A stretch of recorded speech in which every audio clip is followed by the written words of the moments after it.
Je pense qu'on peut déjà dire merci James Gunn.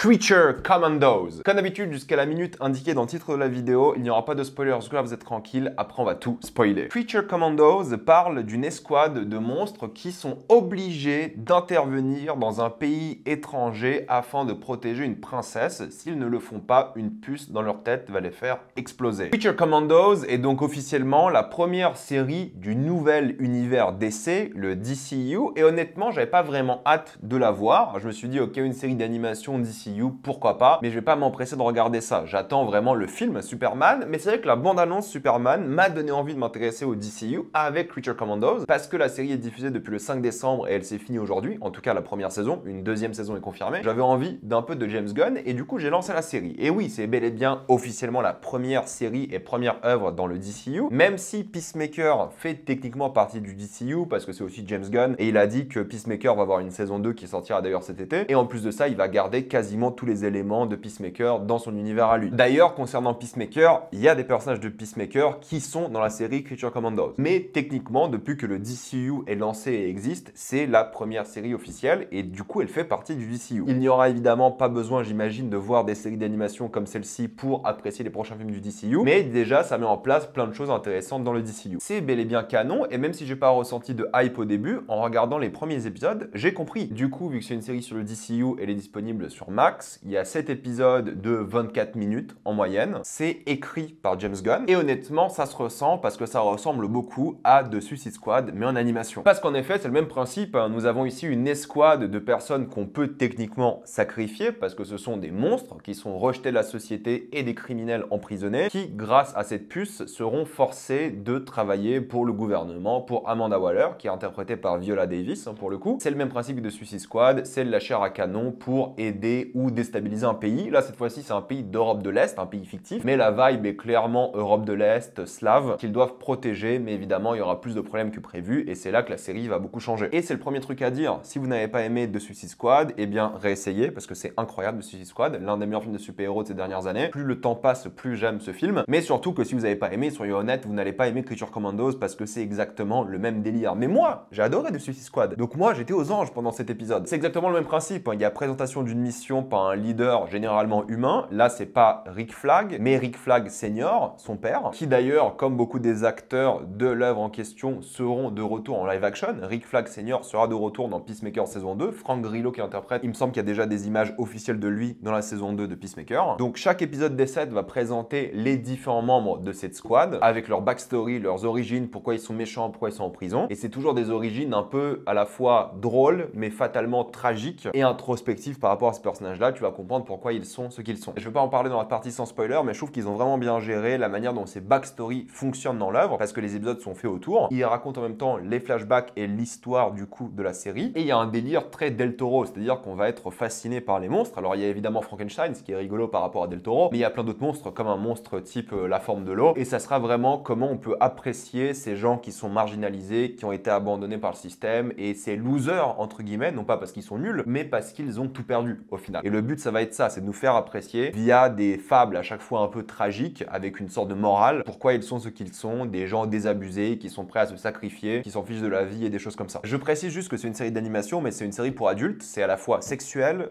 drôle et extrêmement violent. Mais à la fois, on a des personnages qui sont hauts en couleur, certes méchants, même si tu sais, ils ont tous une origine story de bonnes personnes, en théorie. Ils sont à la fois maltraités, détestables, mais aussi attachants. Et je dirais pas qu'ils sont fondamentalement complexes comme personnages, mais vu qu'un épisode est à chaque fois réservé à un personnage, bah tu plonges suffisamment dans leur psyché pour les comprendre et en donner un point de vue un peu moins manichéen, où tu dis ok, je les apprécie, mais ça reste quand même un petit peu des connards pour beaucoup d'entre eux. Et forcément, ça crée des embrouilles d'équipe très James Gunniennes, si je peux me permettre, comme on a vu dans ses précédents films. Parce que oui, James Gunn, je trouve vraiment doué pour parler de loser. C'est ce qu'il a fait, bah ouais, ces 4 derniers films, quoi. Mais ce qui est quand même fort, c'est qu'il arrive quand même à sortir une sorte de mélancolie de ces personnages-là et de cette série, qui est certes très rock'n'roll, rock d'Europe de l'Est, slave, américanisé. On dirait que c'est la musique qui est faite par des immigrés russes aux États-Unis au milieu des années 70. Il y a un côté un peu rock-punk plutôt fun à l'œuvre, qui brise d'ailleurs souvent le quatrième mur par rapport à la musique. T'as des personnages qui vont chanter le générique, parfois tu seras à un concert, du groupe en question de la bande originale. C'est assez rigolo la manière dont ils ont joué avec ça et l'ambiance pop-rock même de l'œuvre. Et c'est ça qui est bien, c'est qu'il y a des séquences qui sont vachement mémorables sur ces personnages qui sont à la fois bien iconisés, qui sont touchantes ces séquences, avec cette énergie pop-rock, cette mélancolie et le délire action brutal, violent que James Gunn aime bien et qui fait bien ici quoi. Et pour les fans de DC, évidemment, ça va développer beaucoup l'univers. En termes d'animation et de mise en scène, je trouve qu'il y a pas mal d'idées qui sont plutôt cool sur les transitions, par exemple, qui sont à la fois drôles et un peu macabres à certains moments, surtout une par rapport à du sexe qui était très étrange à voir, mais à la fois compréhensible et bien trouvée. Et je trouve que l'ambiance visuelle, même si c'est pas l'animation la plus dingue au monde, fait très comics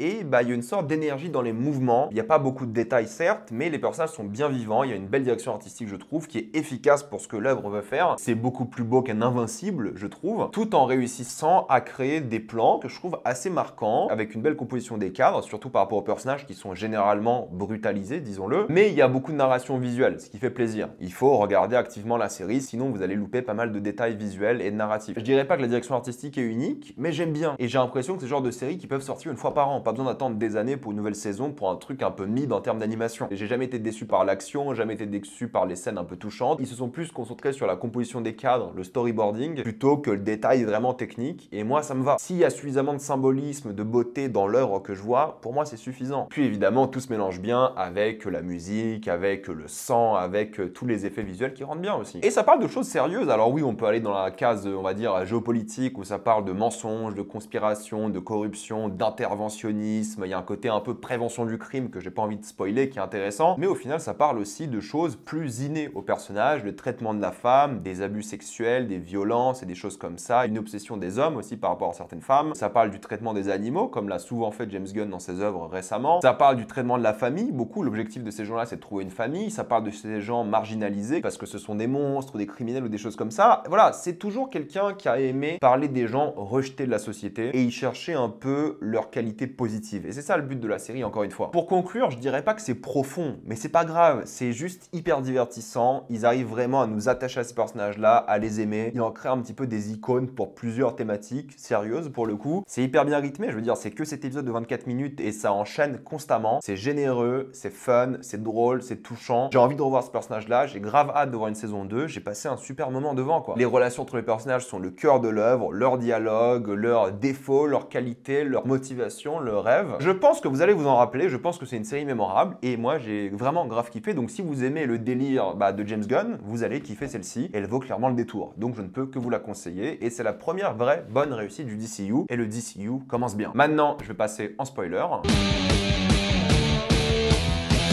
Il n'y a pas un milliard de choses à dire en spoiler parce que la série est quand même très directe et t'explique à haute voix ce qu'elle raconte, mais j'ai bien aimé plusieurs choses. Qu'on parle de Rick Flag Senior par rapport à son fils qu'il a perdu, qu'il a eu très jeune et qui a suivi dans ses pas et c'est à cause de lui en théorie qu'il est mort parce qu'il est devenu un militaire comme son père. Tu vois qu'il y a une sorte de mal-être qui est intéressant dans sa vie, tu vois qu'il n'a plus que son travail, tu vois qu'il a une relation quand même assez intéressante avec Waller, même s'ils sont pas d'accord, il y a une sorte d'amitié entre les deux tout de même, une sorte de confiance. Tu vois que lorsqu'il est avec la princesse pour la première fois, c'est la première fois qu'il ressent de l'affection depuis longtemps et du coup ça crée un parallèle entre cette princesse-là et la princesse de Frankenstein, parce que c'est comme ça que Frankenstein, enfin le monstre de Frankenstein appelle la bride, il appelle la princesse. Et en fait, lorsqu'il se fait presque tuer par Clayface, il y a l'émotion, parce que tu vois que c'est un mec qui essaie de faire son devoir, qui n'a plus grand-chose dans sa vie, et c'est aussi la manière dont lui, il sauve la mémoire de son fils en continuant le travail qu'il a malheureusement un peu tué. Et j'aime beaucoup son évolution, comment il essaie d'être un leader, et il échoue. C'est pas lui le leader de cette squad-là, c'est la bride, mais on en parle après. Donc j'ai bien aimé tous les personnages-là. Weasel, qui est à la fois entre l'humain et l'animal, il est à la fois content d'être un animal domestique, passer du temps avec des enfants, recevoir de l'amour familial. Il se sent maltraité parce qu'il a essayé de sauver des enfants et au final il a été condamné comme une sorte de mangeur d'enfants qui les a tués et qui a mis un énorme feu alors que c'est pas le cas, c'est des adultes humains qui ont mis le feu. Et en même temps il a son côté très sauvage, il devrait être avec des loups dans la nature et aimer ça. Donc tu vois c'est un peu la dualité de cet animal là qui est à la fois un peu humanisé mais en même temps qui reste un animal, qui dit rien mais qui a des émotions, qui est considéré comme un chien mais qui est plus que ça. C'est vachement touchant je trouve ce qu'ils ont fait avec Weasel et ça marche bien. Phosphorus aussi, alors on peut critiquer le fait que c'est toujours des sortes de drames tragiques qui font ce qu'ils font quoi. C'est jamais leur faute, mais en réalité si. Ce ne sont pas des bonnes personnes. À la base, Phosphorus, il bossait avec des sortes de mafieux qui bossaient pour des gouvernements étrangers. Il a menti pour sauver je ne sais pas quelle démocratie ou autre. Ça a tué sa famille. Ensuite, il se venge en tuant tout le monde, des innocents, en devenant ce criminel. C'est d'ailleurs arrêté par Batman qu'on voit pendant un seul instant. J'aime bien le fait que lui, c'est resté assumé comme un connard, mais il retrouve son humanité quand il revoit une sorte d'enfant. Et t'as l'impression que c'est la première fois qu'il touche quelqu'un sans les brûler avec sa radioactivité. monstruosité. Et même si c'est flippant de voir un squelette jouer avec un enfant, bah tu le comprends. Et c'est ça qui est touchant et qui fonctionne bien dans l'œuvre. D'ailleurs, ça m'étonnerait pas que dans les prochaines saisons, on voit des personnages comme Batman. Je veux dire, si Batman est casté d'ici la saison 2, ça m'étonnerait pas qu'on le voit intervenir ou des choses comme ça. Je pense que ces séries-là vont prendre au final beaucoup plus d'ampleur. Si c'est pas Batman, il y aura Superman et c'est ok. C'est cool d'avoir un univers qui est connecté, qui joue vraiment avec les personnages qu'ils ont, sans à chaque fois, tu sais, essayer de la jouer en mode ouais, faut pas qu'il intervienne un peu trop. Non, si les acteurs sont dans DCU, qu'ils fassent tous les projets qu'ils veulent, sans que les gens aient besoin de voir tous les projets. Tu vois, là, tu vois pas Creature Commandos, t'auras aucun problème pour voir la suite. Mais en même temps, c'est cool de voir des petites apparitions sans prise de tête. J'ai adoré G.I. Joe parce que j'ai l'impression que c'est un peu polémique de détester les nazis en Big 2025. Et c'est intéressant parce que G.I. Joe, ils essaient de l'humaniser. Mais au final, c'est un robot qui ressent des sentiments, mais il a une directive première, tuer des nazis. Et j'aime bien parce qu'ils essaient d'en faire une sorte de Captain America, mais il a pas ce charisme, cette émotion parce que c'est une machine. Mais en même temps, tu vois que la manière dont il a été codé, programmé, il y a une forme d'humanité. Et c'est ça qui est rigolo, c'est qu'en tant que machine, il a été isolé, mis sur le côté pendant des décennies. Et lorsque quelqu'un le retrouve, un homme seul avec des chats, c'est d'ailleurs intéressant que ce soit un homme dans la ruralité avec des chats qui se sent seul, qui trouve refuge chez des nazis. Et c'est d'ailleurs l'une des meilleures séquences du film, c'est quand il s'est enfin attaché à cet homme-là et il sort ce fameux oh boy et il commence à tuer les nazis. C'est satisfaisant. Il ne faut pas pleurer la mort de nazis, n'est-ce pas? D'ailleurs, il faut même la célébrer. Je précise, clin d'œil, clin d'œil. La mort de J. Robot, je crois que j'ai dit J. Joe tout à l'heure, est assez touchante aussi. C'est cool qu'il revienne à la fin. J'étais content de le revoir. James Gunn, il joue toujours un peu sur cet équilibre-là entre l'humanité, la monstruosité et ici, du coup, la machine aussi. On sait jamais si on est face à des humains ou des monstres et c'est ça aussi la force de la série. Et je suis désolé, c'est ok de tuer des nazis. Je pense pas que c'est polémique à dire. Mais évidemment, les personnages un peu fétiches de cette œuvre, ce sont donc la Bride et Frankenstein. Je vais pas parler des acteurs de manière générale dans la série, mais ils sont tous géniaux et la Bride et Frankenstein, les acteurs sont top. Mais j'aime beaucoup la naissance évidemment de Frankenstein, qui est l'histoire classique, mais surtout la naissance de la Bride et le délire un peu pervers, étrange de Dr. Frankenstein qui tombe amoureux de son enfant, parce qu'en vrai c'est son enfant la Bride. Mais il y a une relation qui se forme qui est plus que paternelle, qui est amoureuse, qui crée la jalousie de Frankenstein qui ne veut qu'un rêve, c'est être aimé. Et c'est l'histoire de Frankenstein, il a toujours voulu être aimé par les autres, mais il a toujours été rejeté. Et là, il devient un vrai antagoniste en devenant un stalker millénaire, parce que c'est à travers, bon, millénaire, à travers les siècles plutôt, qu'il suit cette femme et qu'il la stalk. Il y a un côté un peu Judge Holden, je trouve, dans l'œuvre. Il y a un côté un peu Far West aussi à certains moments. Mais j'aime bien justement la jalousie versus la liberté que veut cette femme, parce qu'en fait, la thématique de la femme libre revient beaucoup par rapport à elle. On peut parler de la scène avec évidemment la maison close, où elle critique les femmes qui vendent leur corps pour survivre, mais se rend compte qu'en fait, elle n'est pas assez différente qu'elle. Juste qu'elle, elle vend autre chose pour survivre et qu'elles sont tous à la merci des hommes. Et c'est ça qui est intéressant, c'est qu'elle lutte contre ça. Fatalement, elle devient la vraie leader, sans forcément le vouloir, mais en défendant les autres. Elle devient un peu la matriarche, on va dire, de cette amie. Et il y a beaucoup une thématique sur les femmes qui essaient de reprendre le pouvoir. C'est pas pour rien que Frankenstein est hébergé par une sorte de babouchka. Mais même s'il a trouvé une autre babouchka qui peut vampiriser, on a vu que ce monstre Frankenstein, il vampirise les femmes pour son plaisir et son affect. Et le jour où il aura accès à la Bride, disons, de manière vraiment transactionnelle, il va s'enlacer et il va la tuer parce que c'est ce qu'il fait. Il consomme les femmes et il s'en va. Donc c'est vraiment le stalker prédateur. Et c'est dur d'avoir de l'empathie pour lui. Tu peux pas comprendre un homme qui harcèle et qui tue des femmes comme ça, et pas que des femmes, mais des gens en général. C'est un peu l'antagoniste de la série. Mais en même temps, il y a un côté un peu jeune enfant qu'on n'a jamais éduqué. En âge mental, il doit avoir genre 3 ans, quoi. Je sais pas combien de temps il a été élevé par Frankenstein. Tu vois que c'est un gros enfant qui a des pouvoirs, mais aussi une vraie brutalité parce qu'on lui a pas appris autrement. Et surtout qu'il a vécu une vie de brutalité où les gens l'ont rejeté constamment. Donc même s'il n'est pas appréciable fondamentalement, il y a quand même des qualités qui sont encore une fois attachantes, qui le rendent un peu complexe, quoi. Et c'est un personnage qui est cool à suivre. Et concernant le final, que j'ai beaucoup aimé, qui je crois est le plus long épisode de la série, il y a un truc que j'ai pas aimé par contre, c'est qu'on cache Clayface au début, vous savez, sur l'écran. On sait que c'est Clayface. J'ai pas compris pourquoi ils l'ont caché. Au début, je me suis dit c'est la caméra qui voit mal. Mais au fait, non, c'est juste qu'on a caché au spectateur que c'était Clayface, ce qui est ridicule, parce qu'on a tous compris que c'est Clayface, donc autant le montrer. Mais d'ailleurs, il y a un twist sur le twist qui est sympathique, mais ce qui est fort dans cet épisode-là, c'est pas tout ça. Ce qui est fort, c'est pas la mort de la princesse et tout. Ce qui est fort, c'est Nina. Même si sa backstory est peut-être la moins intéressante, son père scientifique a fait des tests sur elle était harcelée à l'école, du coup elle a décidé de prendre son envol. Envol, c'est peut-être pas le terme le plus approprié pour elle. Elle a été rejetée par la société. Elle a décidé de s'en aller et elle est seule dans l'eau. Elle devient une créature, un monstre des marais un petit peu, une sorte d'amphibien que les gens détestent, qui effraie les gens, et c'est ça qui la pousse au crime, entre guillemets. En tout cas, ça qui fait qu'elle est rejetée. Elle a jamais été fondamentalement méchante. Et là, le fait qu'elle meure, alors qu'elle voulait même pas tuer la princesse en soi, mais elle voulait juste faire plaisir à son ami, c'est touchant. J'ai trouvé la mort touchante sur la musique, qui est géniale, iconique cette musique, et en plus de ça, t'as une vraie émotion qui se dégage. Et je pense que t'avais même pas besoin de la backstory pour cette émotion-là. C'est cool qu'il ait gardé pour le dernier épisode, et c'est logique, mais je pense que t'auras ressenti cette émotion-là même sans, parce que, bah, juste, elle était toujours le personnage le plus calme, qui voulait pas faire de mal aux gens, qui n'a tué personne, je crois, dans la série, à vérifier, mais surtout qu'à ce moment-là, tu sais que la princesse n'a rien fait de mal. Et après, c'est cool que tu découvres qu'au final, elle a fait un truc de mal et des choses comme ça, mais peu importe. Ce qui est fort, c'est l'émotion, l'attachement et la manière dont James Gunn aime bien tuer des gens qui le méritent mérite pas, mais qui crée de l'émotion et qui va changer la vie des autres. La Bride va devenir une vraie leader et c'est pour ça que quand je vois la saison 2, les nouveaux arrivants dans l'équipe, ça donne envie. J'espère juste qu'ils vont changer l'ambiance. Là, on était vraiment dans l'ambiance slave et tout. Très bien, j'ai adoré. Mais changeons. Allons autre part. Ça peut être fun. Imaginons ils vont dans un délire un peu western. Ça peut être grave cool pour le coup parce que c'est déjà un peu approprié les codes du western. Donc oui, personnellement, j'ai beaucoup aimé Creature Commandos. Je ne peux que vous conseiller la série. Mettez-moi dans les commentaires ce que vous en avez pensé. Avez-vous adoré ou détesté? J'ai envie d'avoir votre avis. Pensez à vous abonner à la chaîne pour voir les prochaines vidéos. Mettez un j'aime, ça aide beaucoup la chaîne. Suivez-moi sur tous mes réseaux pour plus de contenu exclusif comme des formats courts ou des lives. Et moi, je vous dis à la prochaine fois. Salut à tous.